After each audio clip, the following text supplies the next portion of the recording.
Hi, this is Jay Washburn. And I'm Joe Bondowski. And you're listening to Start Writing. And today we're going to be discussing Save the Cat and Pet the Dog.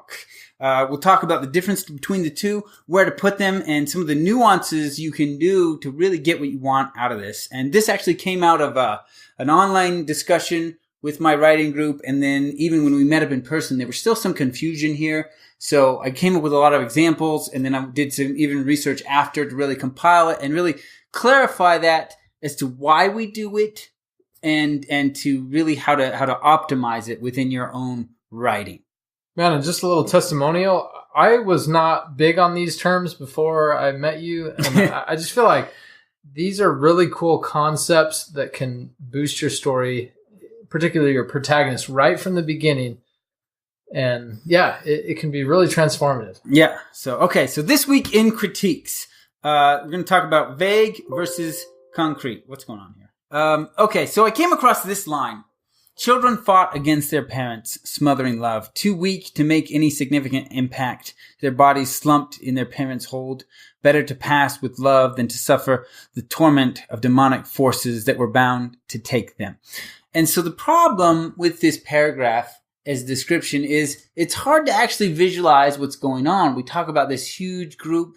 We have a lot of mood wording, but at no point do we get to anything specific. And so my thought was we need to add something. So we focus in on a single little boy trying to play with a ball in all of this chaos and destruction. And he is unaware, right? He's just trying to play because he's bored and he's got a ball, right? And his mother is clinging to him as he tries to fight and get away so that he can entertain himself with a game. But she is worried about all the danger. And he's just annoyed. He's like, just let me go, Mom. I just want to play with the ball, you know? And so you have that clash there. But in the bigger vagueness, you don't get that. Whereas if we get details of the city, the destruction, and then we see this boy fighting his mom, annoyed with her, and she is terrified and clinging to him, I feel like that gives us a much more concrete image and we understand more. Like it's even a psychological concept specifically is that our minds gravitate towards single individual isolated things as opposed to large mobs. Like we have the great quote from Mother Teresa's, if I see the mass, I will do nothing. But if I see the one, I will act. Right. There's this big debate, whereas a news article saying, 1,000 people were injured in a flood provokes no action. Whereas, the story about a single, the statistic, but if a single individual impacted by it, it does move you. Just like those commercials late at night, they don't show you, they do show you hordes of starving children, but then they focus on one little kid struggling, starving, because that's how our brains work. So we'll probably do a whole episode on this, dig into it, get all the studies and everything. But it was just a line I'd read this week and I wanted to kind of, focus on that. And in your own writing, look at if you have some of these bigger vague paragraphs that are describing big scenes or masses and giving you a good mood, that's fine. That's great. But then add in the detail, right? That final little touch, right? On almost every single piece of writing that I have ever critiqued, this has been a critique, which is you're too abstract. Give me a specific detail that I can latch on to, right? Rather than this general idea of what's going. Right. Yeah. This is this is huge. So that's this week in critique.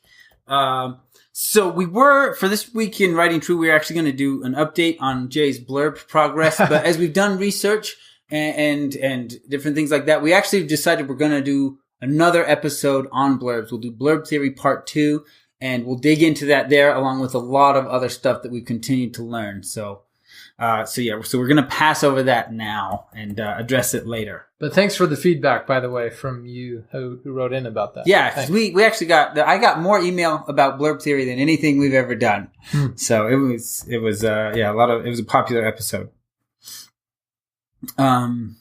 Okay, so our discussion. What is Save the Cat and Pet the Dog? So if you listen to Elements of Plot, which was like our third episode ever, we covered these two very briefly. But here we're going to dig into them very deeply. So Save the Cat is a moment created to get the reader to like your protagonist, your main character, or any character. A more common way of thinking about this is the first impression, right? And it will color or taint every decision that person makes after that. Like, essentially, you're trying to give the reader a crush on your character, right? Like, I had a roommate, and he would get a crush on a girl, and he'd come home and tell me all the wonderful traits and quality she had. She would reject him like a week later, and he would be upset. And suddenly she wasn't so wonderful. That's so great. Right? But we all do this, right? When we like somebody, we tend to see everything in the positive light and everything. And so what happens is we give a very positive first impression by saving the cat. And then your character is going to make a lot of choices. Some of them are going to be neutral. Some of them are going to be bad. But if they're colored in this positive light, the neutral become more positive rather than just neutral. And the negative, we tend to understand as opposed to think they're a bad person. Right? So there's a few key traits that audiences tend to find very likable. We like people who are intelligent. We like people who are talented, who are hardworking, kind, friendly. Somebody who's put upon, mistreated, they experience injustices. And then, of course, the underdog. These are the really big, likable traits. And we will dig into specific examples here. So in Indiana Jones, we see him weighing the sand against the statue, right? We've seen him go through a bunch of traps, but then in this moment we see, that's really smart. That's a really good idea. Switch it out, because I think a lot of people hadn't thought of that. And so the trait we're getting is he's intelligent. He's smart. So we like him, right? Harry Potter is mistreated by the Dursleys. He experiences a lot of injustices. Not because of anything he's done, but because of who his dad and mom were, right? The Dursleys hate magic. And so they punish Harry because he's descended from wizards.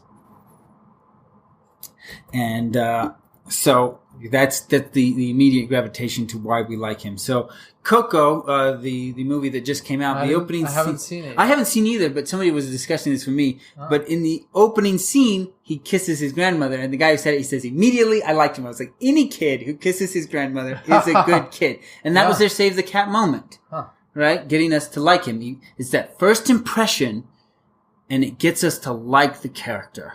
So that everything that happens after, we see it in a positive light, right? Mm. Give them a crush, don't break it. So, okay. So, some basics of human psychology on here, like the science behind the sexiest man alive. So, this was a study that was done, and they would have an image of an average-looking person on screen.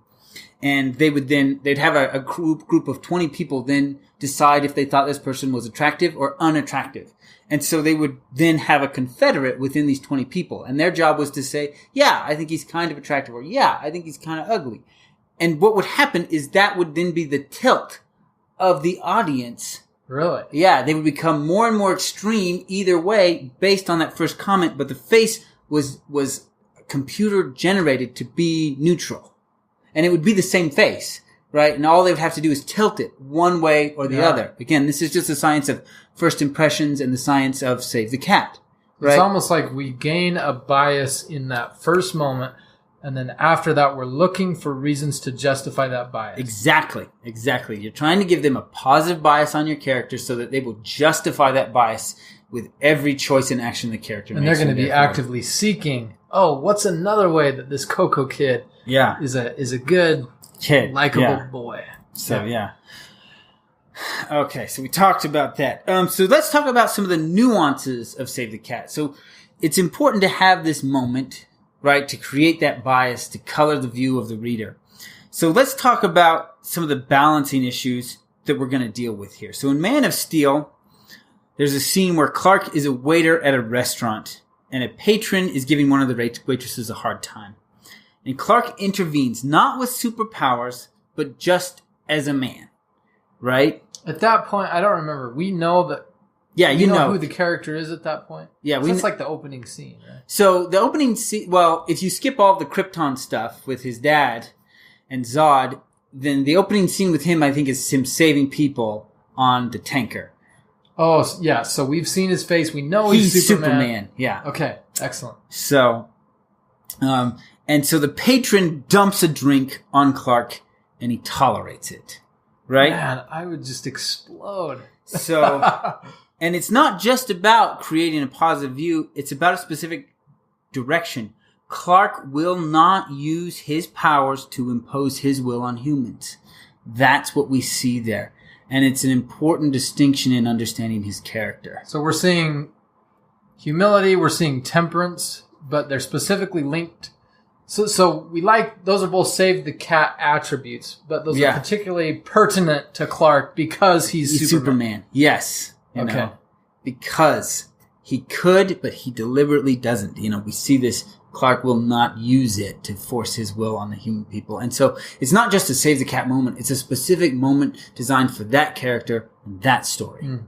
This reminds me of the setting stuff we talked about where make the setting linked to the character. Yeah. This seems like that same kind of... So, it's like these need to be touching each other. Well, if you look at Coco, his is not as definedly crafted. He just kisses his grandmother, which is a great moment. So I haven't seen the movie. Yeah, I guess I haven't seen the movie, so I can't make that argument. It's about... He goes to the land of the dead. Yeah. And it has to do with ancestry. Yeah. So his grandmother's 2 generations back. I guess so. So I think it's linked to the theme. Maybe. I'm speculating. I haven't seen it over yet. That's the problem. Okay. But I'm sure there's a lot of Save the Cat moments that just make you like the character. We should have a segment where we critique films we've never seen. We should do this on everyone. So we saw the trailer. All right. So Harry Potter. Harry Potter is about to get opportunities that would make most people jealous. He's going to become a wizard. He becomes immediately rich. He attends Hogwarts. To offset this potential jealousy, the Save the Cat moment is a massive amount of injustice that he's exposed to in the Dursley home. So when he gets all these good things, it doesn't make us jealous. We think he deserves it. He's been so mistreated. And we don't just think he's a spoiled jerk. Yeah. Entitled. None of that ever comes up. Yeah. And so it balances those two, right? That specific Save the Cat injustice is balanced by the massive amount of opportunities given him. Right? And so it offsets that potential jealousy of the audience. Instead, we can celebrate him receiving these good things. Okay, so Indiana Jones. So we see his intelligence expressed by dealing with all the deadly traps as he goes through hunting the idol. And we know he's brave because we've seen him, like there's the moment with the spiders where it's like it's just a spider. He kicks it off. And that's important because Indiana's pet the dog moment is that he's afraid of snakes. Right? And so again, we're balancing the two against each other. Yeah, so man, all of these are kind of foreshadowing important things that are coming. Yeah. So and then in Smallville, again, this is a Superman story for those who aren't familiar. It's about Superman when he's a teenager in high school and different things like that. So Clark asks his dad to sign a permission slip to play football. Clark doesn't really want to play football. He wants to be normal and he wants to fit in. And he sees playing sports as a way to do that. But his dad refuses because he's worried that Clark will hurt the other kids. And so Clark experiences this injustice, right? That he cannot do this thing that all the kids get to do, and it's nothing to do with any of his own choices. He was born this way. It's not his fault. But yet he's being denied these everyday experiences because of it. And so in that moment, he experiences an injustice that way, and it is because of his special ability. So instead of being envious of him, the very first encounter we have is not him being awesome and super. The very first encounter we have with Clark Kent is you cannot fit in and be normal and be popular because you have these gifts. Right, he is immediately denied something we all want because of them. And so instead of being jealous, again, we start off with the negative of these superpowers. And so it balances against the fact that he, Man, that's just such a cool statement that they're saying it's hard to be a superhero. It's hard. Which is like the opposite. You normally think it would be awesome to be. Yeah. And it's cool to flip that around. And so, they flip it around in the very first scene that we meet him. And so they almost do like a double with Clark Kent. Because there's another moment where Clark is in love with Lana Lang. And did you rewatch these? I rewatched the first episode to do this. Cool. Yeah, I used to watch these in high school. Yeah, it's been forever. But she has a boyfriend, and so again, the one thing he wants, his superpowers cannot help him get. Right? And so we can connect to him completely in this moment. So I guess this is actually his pet the dog moment. So we'll go back into it. I hadn't thought about that. Oh. Okay, yeah. So this is his pet the dog moment. So, okay. So the takeaway is that saving the cat is important to create that bias, but it can be made stronger if it balances against another element in the story. Right? It's linked specifically to the character, to his strengths, but also to his weaknesses. Yeah. And the trials that he's facing. So pet the dog is a humbling moment, and where they become a little bit vulnerable and a little bit more relatable, and we bring them down. So like I said, Clark pines for Lana Lang, and it's something his superpowers can do nothing about. And so he's got this very human experience. She has a boyfriend, and even though he can, I guess at this moment he can't fly or shoot lasers from his eyes, but he's got super strength and super speed. But he's got all these things. And none of that will help him get Lana Lang, the one thing he really wants, right? And it's a very human experience that most of us can relate to, having someone we want and can't have, right? And so Save the Cat. We want the reader to think the character is awesome. Yes. And then Save the Dog. We want them to think the character is like me. Yes. Yeah. Save the Cat. The character is awesome. Pet the Dog, they are like me, right? Because you like them even more in that moment because they are like me. So Indiana Jones, he's afraid of snakes like most people are. Like, I remember distinctly seeing the moment where Indiana Jones looks into the well of souls and says, snakes. Why did it have to be snakes? So and in that moment, because there's even this part where he yells it in the plane because there's a snake in there. He's like, I hate snakes. Yeah. It didn't really catch my attention there, but looking in the well of souls, he says, snakes. That's when the moment I was like, he's afraid of snakes. I'm afraid of snakes. I'm like Indiana Jones. Like, I was this great, I was just a little kid. And Indiana Jones was just amazing. And then suddenly I was like, he's like me. We're like each other. This is amazing. Right? That was the moment for me. But I want to point out what happens if we switch these two. If Indiana Jones, being afraid of snakes, comes before Save the Cat, he's a coward, is what you see. And that becomes the bias you take through the whole movie. Wow. So it's important that Save the Cat come first. You need to like him first. Yeah, you need to like them. So usually Pet the Dog is saved for Act 2. After your inciting incident, you're a little bit into the story. And so you've had that first likable moment where you save the cat, and then you've had a bunch of other things happen. But because you have that bias, it builds your liking of the character more.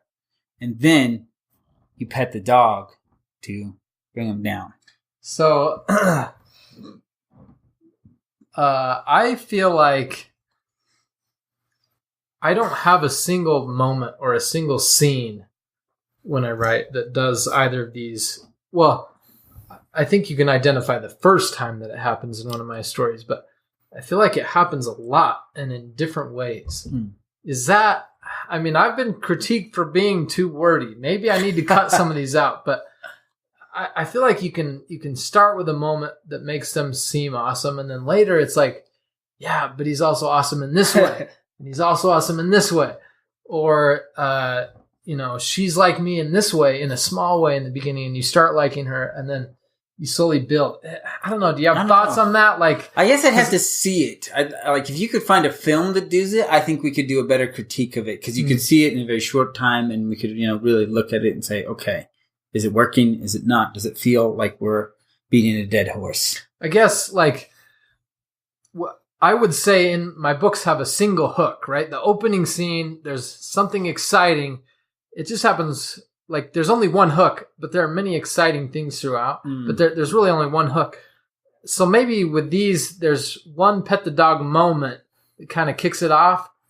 serves that initial role, but it kind of keeps, I don't know. I'm just kind of, in my mind, this doesn't quite seem as singular. Right. As some of these other concepts. But and I will point out that these are screenwriting concepts. They were started in screenwriting, and then they've kind of been adapted into storytelling altogether. And in screenwriting, your time is very valuable. Yeah. These incidents have to be singular. You don't have screen time for anything else. Okay. No, that makes sense. No, because I love the concept. It's brilliant. I think if you can identify that this is missing in a story, that's a huge deal. Yeah. It really can add a lot of strength. But I mean, in a series, you're going to have multiple of these. If you read Harry Potter, you start at the Dursleys every time. I'm like, why are we starting with the Dursleys? Let's skip this part. But it's for anyone who either hasn't, picked one up in a long time or who decided to start in that one. You got to save the cat. And then saving the cat, Harry experiences injustice at the Dursleys' hands every time. Man, do you think people really skip the first Harry Potter? So, I don't know. I know that. I know it happens with books. I've just never imagined it with Harry Potter. Well, I mean, maybe that's how somebody started. They saw the book at a friend's. I've heard of Harry Potter, and they pick it up, and it happens to be the third one, and they don't know enough, and they're not invested enough to, to make sure it's the first in the series, and they just start reading it. Yeah. Okay. And then all the components are there. They're not dependent on you to have read the first two in the series. Right? Because in those first two chapters, she gives you all the backstory. You don't have to have read the early Harry Potters to follow. It's a good reminder, too. But, Anyway, carrying on. Sorry. Okay, so then let's go to Pet the Dog for Harry. So Harry, despite being the boy who lived, struggles in school or with magic, right? Despite, he has this huge reputation, he still has a hard time with learning spells and everything, and he gets into trouble with his teachers, and he has a hard time with the rules, like most kids do at some point in their lives. Right? It's a very relatable moment. Now, again, let's switch these two moments. If we do Harry Potter with all these issues, then he's a trouble kid. He's a little bit of a troublemaker. If you don't like him first, then Harry's a troublemaker, and he's, he needs to get his act together. But if Harry's experienced all these injustices first, we like him. We think he's just a little rebellious, but he's a good kid, right? It shifts that perspective completely. So it's important that you keep them in the right order. Yeah, I like that. Okay. So always save the cat before you pet the dog. And pet the dog is important, but it has to come after save the cat. And remember, it's not just about saving the cat. You got to save the right cat, right? Get that nuance in there that balances with the other parts of the story to really make it effective. Okay, guys, thank you for listening. If you enjoyed the episode, please leave us a review on iTunes or your podcasting venue of choice. That helps us a lot. And tell your friends about it. We'd invite you to check out one of our books. And if you have any suggestions or comments, we love hearing from you. So shoot us an email at jbendosky@gmail.com. And we will be sure to respond either through email or in the actual podcast. And lastly, we'd love you to sign up for our newsletter, which is at joseph-bendosky.com. Thanks for listening. It's time to start writing.